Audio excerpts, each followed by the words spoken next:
Hi, my name is Julie Bear, and I'm on the board of the Center for Fiction with so many wonderful people who are here tonight, and one of the co-hosts for the evening. Thank you all so much for coming. I got involved with the Center for Fiction, and specifically with the first novel Fete that I co-host with Flora Queen, who's, there she is. Specifically because I started finding out about all the wonderful things that the center does and realized pretty quickly that a lot of people didn't know about all the wonderful things, and I wanted to spread the word. And in part, one of the reasons we do the first novel Fete the night before our big annual benefit is a chance to get, I'm going to say a younger crowd, but it's not about age, but who maybe aren't going to go for the full ticket price of the big benefit, to get younger people, younger editors, writers, agents, readers, book lovers involved in the center, and to introduce you to some of the great programs that are going on here, and also have an opportunity to hear from the works of the finalists for the Flaherty Dunnan First Novel Prize.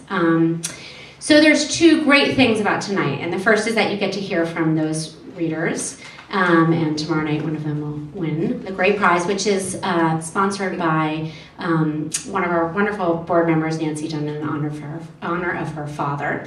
But the other great thing about tonight is that all of your ticket proceeds go to benefit two great programs that we have here at the Center for Fiction, and that is Books for New York City Schools and Kids Reads. And last year, through events like this, we were able to get 35,000 books to over 75 schools in all 5 boroughs. So thank you all so much, because that makes a huge difference, and it's part of growing a new generation of readers and writers, which is part of what the Center for Fiction is all about. A couple of things. I'm going to ask you to turn off your cell phones if you haven't already. I'm going to encourage you to take a look at the brochures that are on your seats and snoop around at all the great things. Downstairs there's going to be books for sale by the authors tonight. And come get involved in the Center for Fiction. Like I said, there's so many wonderful opportunities and things for you to do. You can see over 100 writers in the course of 1 year talk about publishing experience, craft, translation, reviewing. There's so much stuff online that you can find out about us, so I encourage you all to do that. We're going to have each one of the writers come up in alphabetical order. They're going to introduce themselves and read a little bit. And then once that's over, we'll ask you all just to step to the back. You can start drinking, we'll clear the chairs, and then we'll have a great night. So thank you all. Enjoy.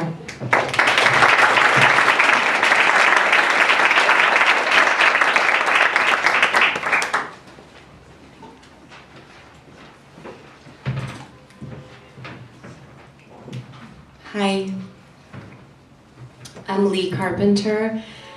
The title of my book is 11 Days. It was published by Knopf. The title is a reference to the end of the Iliad, where Achilles agrees to stand down his army for 11 days. And I just want to acknowledge what a privilege it is to go first.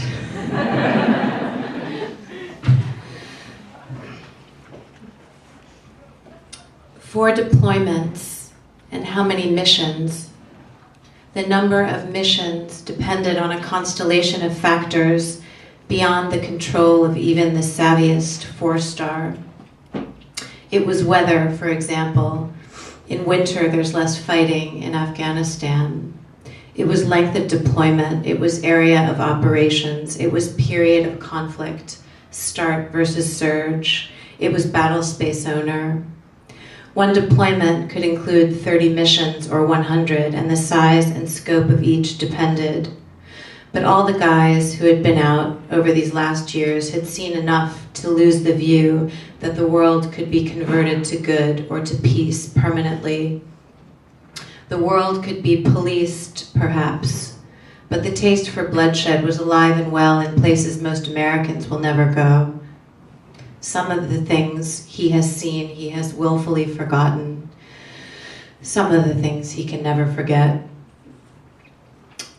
Did contemporary war stories lack the grandeur and arc of their predecessors? Sadder City was not the sum. That was like comparing Mad Max to Madame Bovary. But they were alike in this simple fact. Men were killing other men across a small space to save the lives of millions of others half a world away. Historians would eventually take their pick of the facts and look at the larger questions, but the first wave of understanding would come from the guys who were there, the guys who could say, I saw the bodies, I carried the baby, I swallowed the dust. The first phase of history was simply recollections from survivors, the ones able to describe the details, like, in the early days of OIF, we smashed the windows of the helos out so we could see better, and the maximum effective range of an M4 with a 14-inch barrel is 500 yards, and the breacher prepared the slap charge, but we were lucky he brought the sledgehammer as backup when things got complex. These were not sentences formed anywhere else in the history of warfare. It was a new language, but they embraced it with characteristic grace. Kick down enough doors, and most guys start thinking about other things. Jason knew 2 officers who reactivated through the reserves after 9/11 in the interim, having taken Harvard MBAs. In their spare time, they'd calculated the procurement and release rates of Iraqi prisoners and saw bad math. The number of detainees cycling through holding facilities exceeded the size of the insurgency itself. The military was placing innocent men in bed, literally, with criminals, creating an informal recruitment loop. When the young guys showed a waterfall chart of these stats to their commander, he asked, "And why is this happening?" "Bad incentive alignment, sir," they said. Later, one of them qualified that. I mean, fucking bad incentive alignment.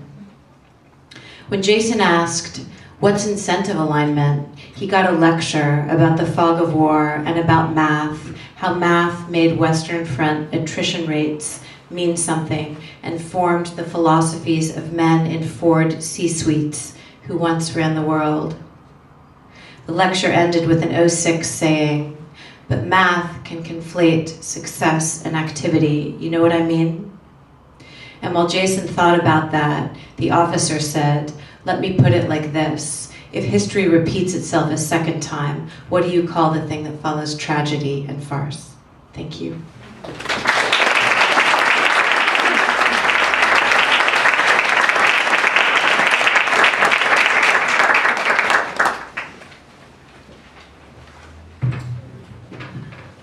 Hi everyone.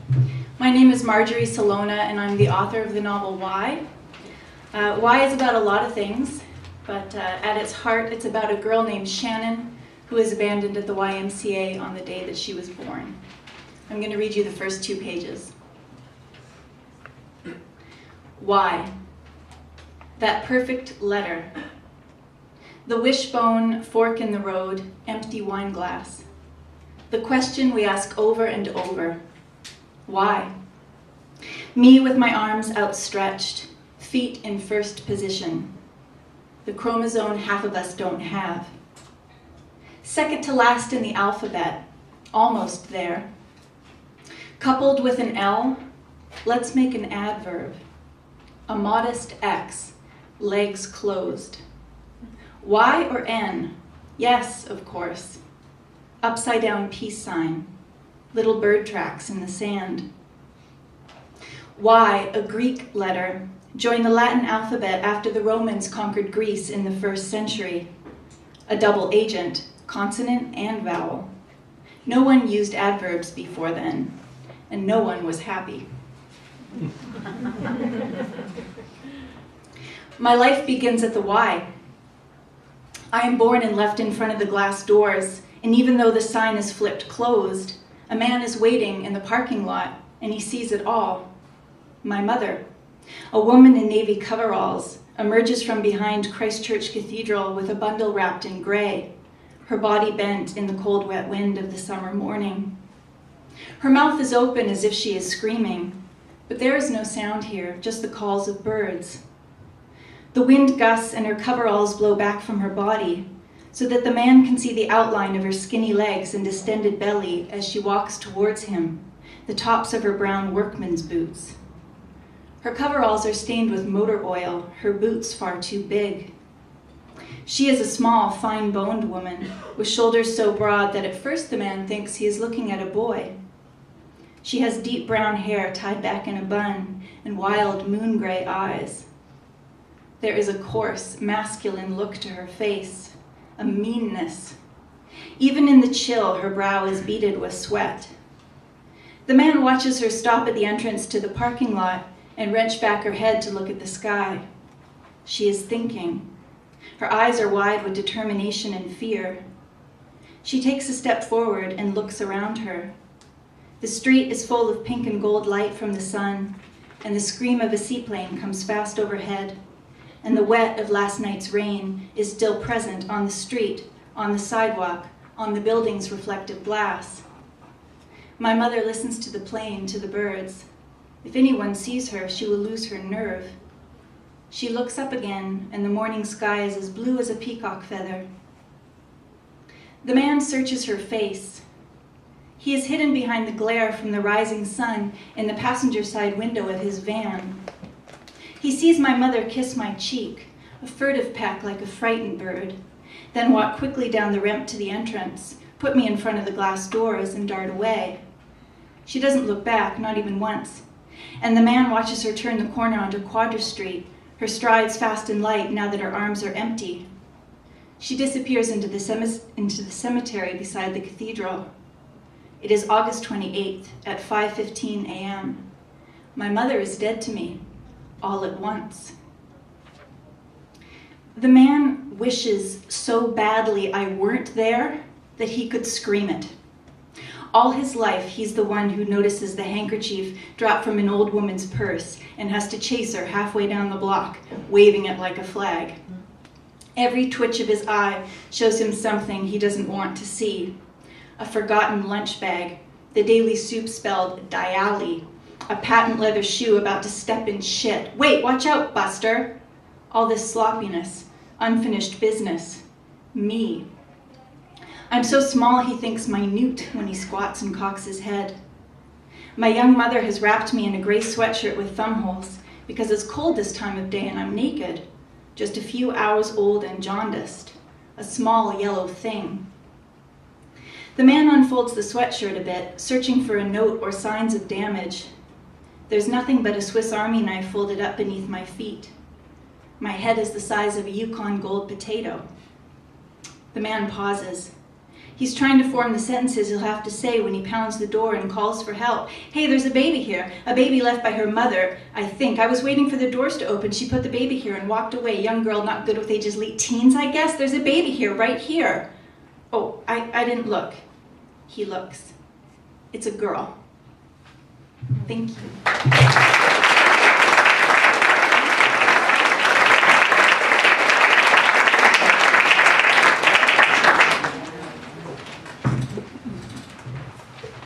Everyone. My name is Christopher Hacker, and my book is The Morels, published by Soho Press. I'm not going to read from the very beginning. I'm going to read from the middle of the book. So just a little bit of context. Arthur Morel is a writer who publishes a book that causes some ripples, the most turbulent of which are within his own family. And in this moment, we're hearing from Mrs. Wright, Arthur's mother-in-law, who's not happy.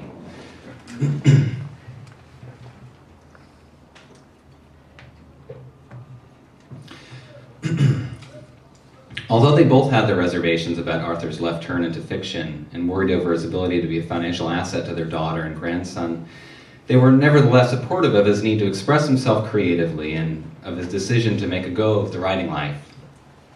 Especially Frank. "Give the boy some room to breathe," he said. After all, the family had some money, and whatever drain it might be in their daughter's finances to have a writer for a husband certainly would be made up for by the buzz it might bring. They were strivers, the Wrights. They're friends, too, and as a group they were a competitive bunch. And the contestants in this competition were the children. Whenever she would get together with her friends, they traded their children's achievements like they were playing a game of cards.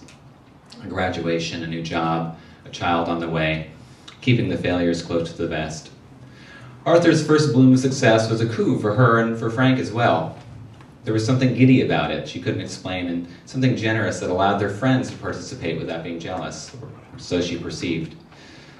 Whereas Ginny Morgan's new grandson was a success only for the Morgans and subject to the petty jealousies they were all helpless to, Arthur's minor splash as a debut novelist was something they could all share in as a community.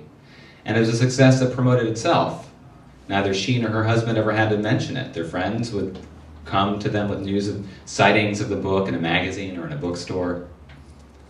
It was the prestige felt at the blackjack table during a winning streak, proud in a shy way of the table's attention, even though you knew it was only luck that brought this about. They admired Arthur's success in a way they wouldn't have had it been their own child. Of their children's success, they'd feel differently. They'd have counted it as their own, as owed, a success they were at least partly responsible for. But Arthur's success was a gift, and for it they were grateful. Then came the new book, the passage at the end. She didn't want to think what kind of recesses such writing had come from in Arthur, or what life experience had led him to write it. She wished she could undo having read it. She didn't want to associate Arthur with those words on those pages. What are we supposed to do about this? Frank had wanted to know. He was worried, as was she. They were together in this at first, and their concern and their confusion at their son-in-law, and their attempt to reconcile this young man who married their daughter and of whom they were so fond, with the man he revealed himself to be in this book. They tried out explanations on one another. He was merely voicing a concern, or he was merely voicing a part of himself we all have, the id. Or Arthur could have been abused as a child, and this was his way of coming to terms with it. Frank reminded her that Arthur was an artist, and this is what artists did. They pushed buttons, pushed boundaries. And what about Lolita, she added? Wasn't that book banned in this country? Maybe it hadn't even been Arthur's idea. There was an agent, after all, and a publisher. Maybe somebody along the way had told him his story wasn't risky enough, artistic enough. They couldn't sell some boring old book about a sad sack, and so they insisted he spice it up. Maybe Arthur didn't even write the passage. It could have been added after the fact to make it more marketable to a reading public who expected extremity in their literature. Or could it be that Arthur was referencing some other work of literature? Maybe it wasn't at all about what it seemed to be about. It was an illusion, a real subject hidden, subtextual, the way Joyce was really writing about Greek heroes when it only seemed he was writing about drunk Irishmen. She had always been too literal-minded when it came to literature. Whatever it was, and whatever the reason Arthur wrote it, it was something in their lives they couldn't resolve, that couldn't be settled, as most unsettling things in their world were settled, with one of Frank's conversational one-liners. Global warming? Buy property in Siberia, it'll be worth a fortune. The massacre in Texas? Is it Waco or wacko? Somehow, at the end of the day, having done their moral obligation of watching the news open-eyed to its daily dose of horror, mulling over the tragedies of the day, to have Frank pronounce his one-liner was a real comfort. It was a way of closing the door on the world's sadness for the time being. It meant that they were no fools, that they knew how cruel and hopeless humanity could be, and by addressing each sadness, they were paying tribute to it. Joking about it was a way of distinguishing their own lives from the lives of others. She would groan at Frank's bad joke, tell him to knock it off. These weren't issues to joke about. But this was just part of the ritual, a way to have Frank say that if you couldn't joke about something serious, then you were really in trouble. If you couldn't laugh at the world, then you might as well put a bullet in your head. She didn't know what this meant, but Frank said it in a way that seemed powerful and true.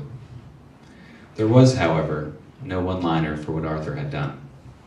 The matter remained in the air, unsettled, floating between every pause in conversation. Thank you.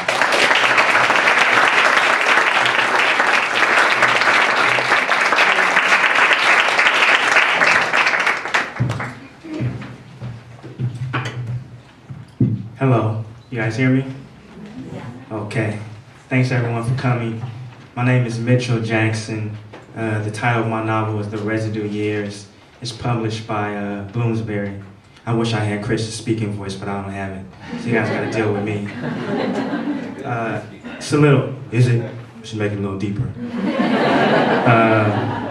I'm reading the prologue, and the only thing that I need to say is that I'm splitting it up. I'm gonna read the beginning of it and the end of it. It's about a son who imagines that his mother is coming to visit him in prison. It's years beyond the worst of it, and it's your time, Mom. A time of head starts and new starts, and starting and going and not stopping. Of redos and fixes, of gazing at full moons and quarter moons and seen what before were phantasms for real.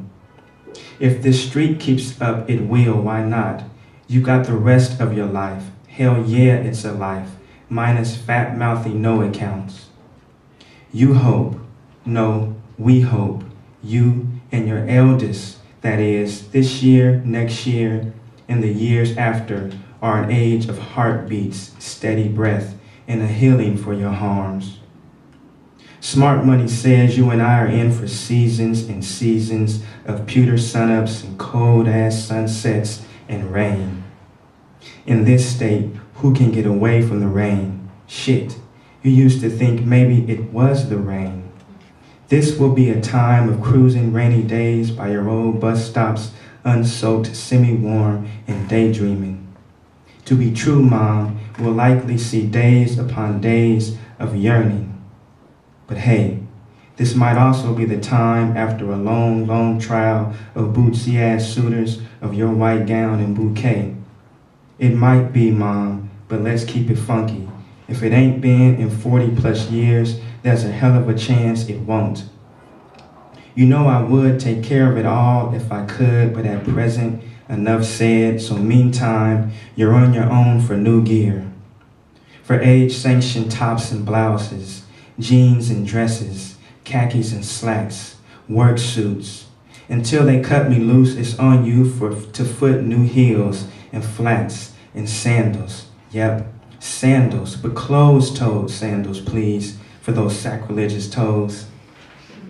Plus, Mom, set aside enough to keep spruce, to make this year, next year, and the ones to come months of pedicures and manicures and consistent appointments for weaves, of waxes and peels and scrubs and tweezing, but no foundation. It ain't never, no matter what fly-by-night wannabe beauty expert claims it, the year for caped-on makeup. It's also never, and I mean never ever times count as high as you like, a moment for punk-ass men. No old Joes, none of those grown juveniles I wish far, far away from us when I was young. On the other hand, it's time for your young bastards, KJ, Kanan, and despite my predicament, me too. Some say this is the time of love. The suckers always do. You give it and you get it. That's what the suckers say. The born-agains preach we might be upon the second coming. We might be, but since we ain't been for eons, best not to hold our breath. What else? This has been seasons of long letters, of kites that arrive with seals broken, handwritten kites with words scratched out or underlined, kites approved and delivered, just a few kites declined. This had been weeks and weeks of steady visits, of seizing every chance to taunt the superintendent's bungaroos, a miraculous year of grace and champ, of mother and son reaching out. This place ain't built for dreams. Out back sits a rusted pig iron weight pile in a dim-lit rec room stuffed with slanted pool tables and mended chairs. The radios, the TVs, everything electronic here is from another era. It's no wonder the PA translates speech to garble. This building is old as everything, BC. See wire punching holes in weak sheetrock. Hear water gagging through old pipes, and my word, the air most days is thick enough to choke you dead. Late nights guards with keys to unlock every boat ever produced patrol our dorms. Funky boxes crammed with the noise of grown men snoring and the slosh of no few of us undersexed, heedless convicts touching ourselves. Mom, here's the truth of the truth of the truth. There ain't an expectation these walls can't change. Not a one. Though truth be told, a nigga should be steeled against this grief. Should be, since I'm seasons and seasons into my set. Have spent days and days and days gazing through cyclone fence. Spent months of wake-ups and lights out and chow time and count time and a time or two hold time. Everywhere inside this place is flaking fish-colored paint, which is proof the white boys in charge would give not a shit if we died of breathing lead. And believe me, sometimes it's as if I could die here, fall comatose on a mattress so thin it takes prayer for a wink of sleep. Weeks and weeks go by with no more than the Wednesday transport to get me through. The tiny comfort of seeing dudes more inconsolable than me slug off a bus dressed in dingy one-piece and orange plastic slippers that chafe your feet to bleeding. It's no wonder why years later this could mean more yearning, at least for me. But hey, Mom, there's a chance you'll find love. The suckers might be right. And hey, let's take heart. You're sober, off paper, working, swelled with what gets you, me, a human through. Look around. See the room bathed in borrowed light, couples whispering across tables, intractable kids darting between seats. Hear the vending machines ejecting snacks and coins, the kitchen crew knocking pots behind the roll-top gate, an officer or two snickering under his breath. This is what we have, Mom. What we made, Mom. And we must make do. So we reach out, the two of us, you and your eldest young bastard, and hold one another for a time that flouts the limit of allowed contact.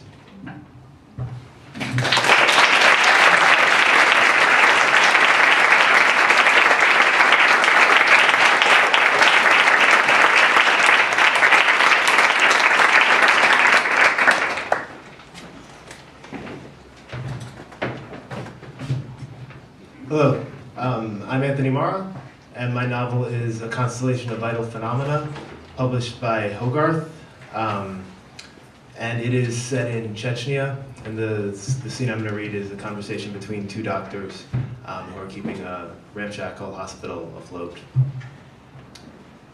Tomorrow we'll go to Grozny by car, not plane, Sonia announced, as she strode through the canteen doorway, stopping at the counter to inspect the scalpels Ahmed had boiled.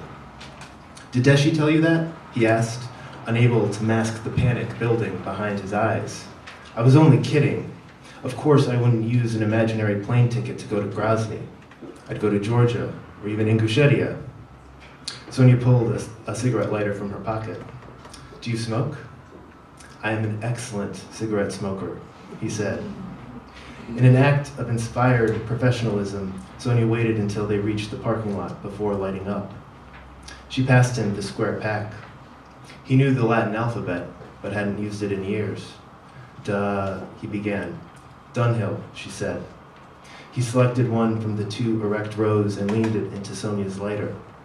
The first drag slid into his lungs without the paint scraper harshness of his two most recent cigarettes, and he stared at the slowly burning ember, admiring the quality of the tobacco and flame, pleasantly surprised that he didn't feel nauseous. Where did you get these? He asked. Grozny, she said. We're going to Grozny to get cigarettes? She smiled. I can't believe you'd really use that imaginary plane ticket to go to Grozny. I've never been, he said. It's something else. So why are we going? Further down the street, the side of a building had crushed all the cars in the parking lot. Ahmed was 39 years old and had hoped to own a car by this age. I go once a month to pick up supplies, Sonia said, not just cigarettes. About everything in the hospital comes from a man I know in Grozny with connections to the outside. I also call a friend of mine who lives in London, and he updates me on what's going on in the world. What's happening out there, Ahmed asked. By now, the wider world was no more than a rumor, a mirage beginning at the borders. Last month, he told me that George Bush has been reelected, Sonia said. Who's that? Ahmed asked. The American president, she said, looking away. I thought Ronald McDonald was president. You can't be serious, she said. And there it was again, condescension thick enough to spread with a butter knife. His mother was the only other woman to have ever spoken to him like this, and only when he was a child, and only when he wouldn't eat his cucumbers. Wasn't it Ronald McDonald who told Gorbachev to tear down the wall? You're thinking of Ronald Reagan, she said. English names all sound the same. That was 15 years ago, she said. So? Brezhnev was general secretary for 18. It doesn't work like that over there, Sonia explained. We have elections every few years. If the president doesn't win, somebody else gets to be president. That's ridiculous, he said. The wind lifted the ash from his cigarette and scattered it across the empty parking lot. And you can only be president for like 10 years, she added. And what then, he asked. You become prime minister for a little bit and then run for president again? I think you just stepped down, she said. Hold on. You mean Ronald McDonald just stepped down after 10 years? He asked. She had to be putting him on. This was too much. Ronald Reagan stepped down and George Bush became president. So then George Bush shot Ronald Reagan to prevent him from seizing power. No, Sonia said, I think they were just friends. Just friends, he asked. I can't believe we lost the Cold War. Good point, she acknowledged. And so George Bush has been president since Ronald Reagan, Ahmed asked. No, there was another guy in there, Clinton. The philanderer, I remember him, he said, quite pleased with himself. And then George Bush became president again. No. The George Bush who's president now is the first George Bush's son. I see. So that's why they don't shoot the previous president. They're all related. It's like the imperial family. Something like that, she said, distractedly. Then who is Ronald McDonald, he asked. You know, Ahmed, she said, looking at him for the first time in several minutes, I think I'm beginning to like you. I'm not an idiot, he said. Your word, not mine. A blast rippled from the east, a long wave breaking across the sky. A landmine, she said, as if it was no more than a cough. We should get going. He dropped his cigarette without finishing it, the first time he had done so in 6 years, and was careful to avoid the glass shards as he followed her back to the entranceway. Stitch up your pockets before you come in tomorrow, she advised. We'll be passing a dozen checkpoints to reach Grozny, and with that beard you look like a fundamentalist. I don't want the soldiers to plant anything on you. Ahmed looked to the clouds before following her into the corridor. It wouldn't have mattered even if he had found an imaginary plane ticket. 10.5 years had passed since he had last seen commercial aircraft in the sky. Thanks.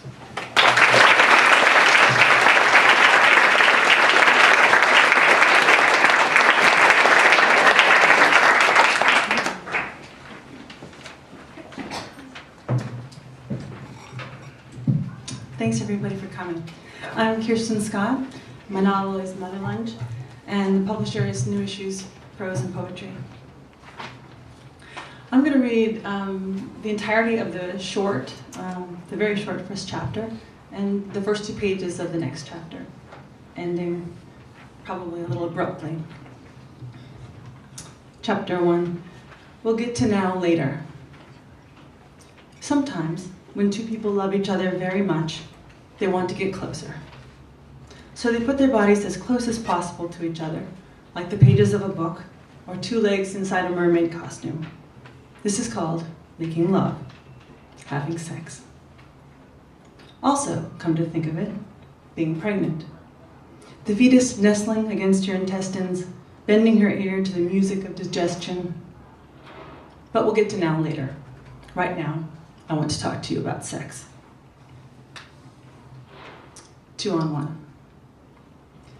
I lost my virginity under a skylight, under a sweating boy, an arm's length away from a bust of the great inventor, Benjamin Franklin, who from his perch on the nightstand seemed to stare through his spectacles at my recent discovery, a stack of porn magazines, back issues from a previous decade, circa 78.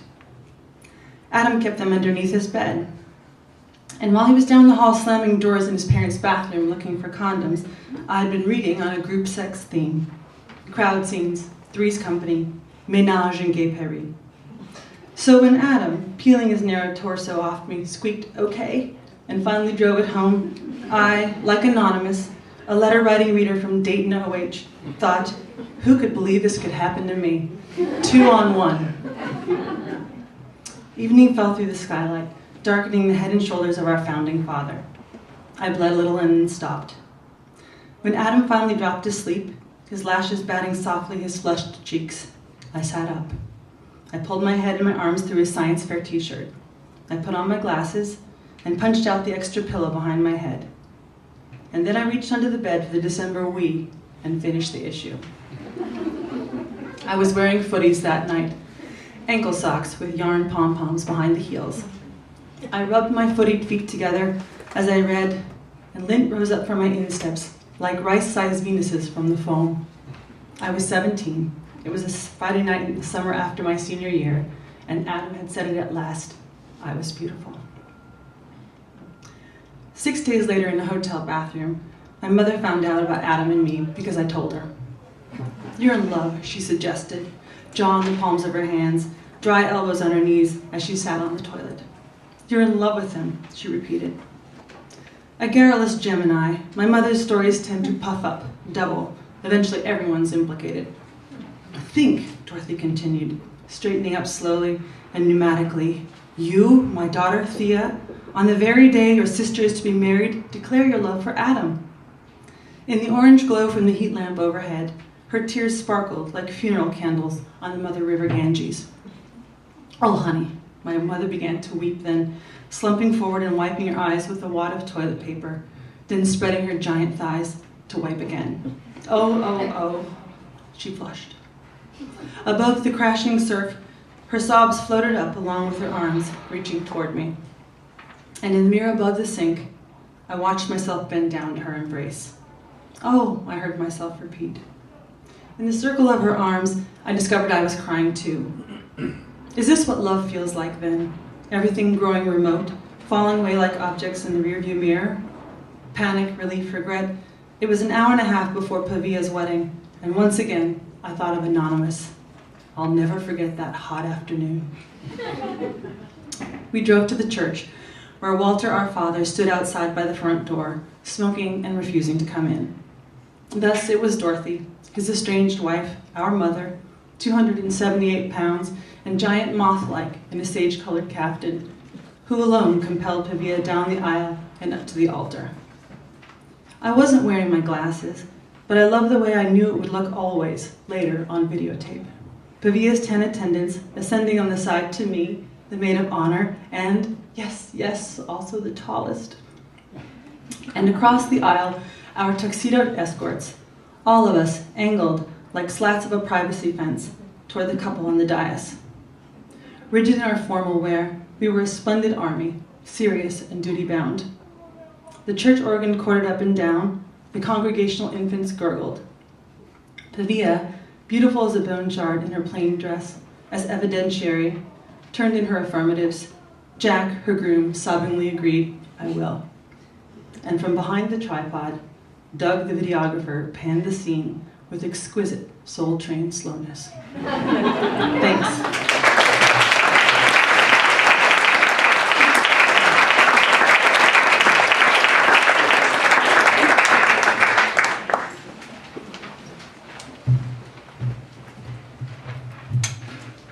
Hi everybody, my name's Margaret Mingle and my novel is called Wash. It's published by Grove Atlantic and it needs just a little setup. This story started when I stumbled across a rumor that an ancestor of mine might have been involved in the breeding of enslaved people. And while I never found any proof of that allegation, I decided that it needed to be explored and that I should ask myself, what if he had? And so I created a fictional world to answer that question for myself. And so in this fictional world, the three main speakers are Richardson, who's a Revolutionary War veteran in his 70s and a slaveholder, and Wash is in his 20s. He's the first member of his family to be born into slavery, and Pallas, who is an enslaved midwife on a neighboring place. And so I'm just going to read you the beginning of the prologue, which is Pallas talking about meeting Wash. It was one of his early trips to Miller's when I first laid eyes on Wash. Pretty soon I learned to be gone when they brought him. Made sure to be out gathering or else seeing about folks. But that first Friday afternoon when Richardson sent Wash over here to do his business, I was home and I saw it all. Watched him ride in on that wagon while I started my fire. Stood there stewing some golden seal, and saw Wash dip one shoulder to duck inside that small side door of Miller's barn, with Richardson's man Quinn following right behind him, step for step. Richardson's horses, one rust and one a faded gray, stayed tied to that shaded post all day. His wagon stood close by the barn while they loaded it down till it sagged. One hogshead of tobacco, high as my waist. Bolts of the same cloth they'd be wearing next year. 3 casks of apple brandy, all in barter. So I knew everything from the beginning. I can't say I didn't, but it's like Phoebe told me. Everything's fine so long as you can find a way to manage it. It's when you can't see what you're dealing with that you head into trouble. Somehow it fell to me to carry Wash his supper. Everybody else stayed crossways with him, but I was curious. Took him some field peas and greens with 2 slices of smoked ham. Miller made sure about the meat. When I got to the stall they kept him in, Quinn sat by the door on a crate. He tipped his square chin up at me as he reached out for one of the 2 bowls I carried. He pulled the latch back on the bottom door till it swung open and nodded for me to go in. I bent to step under the top door he'd left bolted shut. With the late light, I couldn't see Wash too good, but I felt him there, heavy, like something fell off a shelf, and sitting real still. Then he came clear, sitting on the floor in the deep straw, leaning his back against the far wall, resting his elbows on drawn-up knees. He wasn't doing nothing but watching his fingers twirling a piece of straw. Even from where I stood, I could see the scar snaking through the edge of his hairline, deep enough to hold water, right at his temple. Everybody told a different story on what happened, but it should have killed him sure enough. Made me wonder who it was had managed to keep him here on this earth, and what could he see out of the one good eye he had left. At first, he seemed to me like all the rest of these men, worn out from a long day, except he wasn't sitting around with the rest of everybody. Tired feels less worn out when you got a few folks to sit with. Have a sip. Try and shake the day off. It didn't hit me until I stood there holding his supper in my hand, watching him twirl his piece of straw. Wash was further from having folks than just about anybody I ever came across. Nobody to sit with at the end of this long day, or any other day either. I always thought I was the only one who stayed steady looking back at the world from the far end of a long rope. But watching him sit there on the floor of that stall, finally looking up at me with that one good eye, and his other eye roaming the dusty wall over my shoulder, I caught myself wanting to trace that R brand fading into his cheek with my finger. I could tell he'd looked down a long rope himself, and likely still did most days. He must have took hold of my thoughts, because without ever moving, he bristled like a cat. Slammed his eyes shut right in my face, even as he stayed steady watching me. Made me feel like I stepped inside his yard without asking. What set me back even more was the way he looked at me after he got all bowed up. Sat way back inside himself and ran his eyes over me just as cold as you want to be, like he was adding up some parts. I've been looked at like that plenty and didn't need any more of it, so I edged over to set his bowl down beside him. Then I stepped away, careful not to turn my back on him.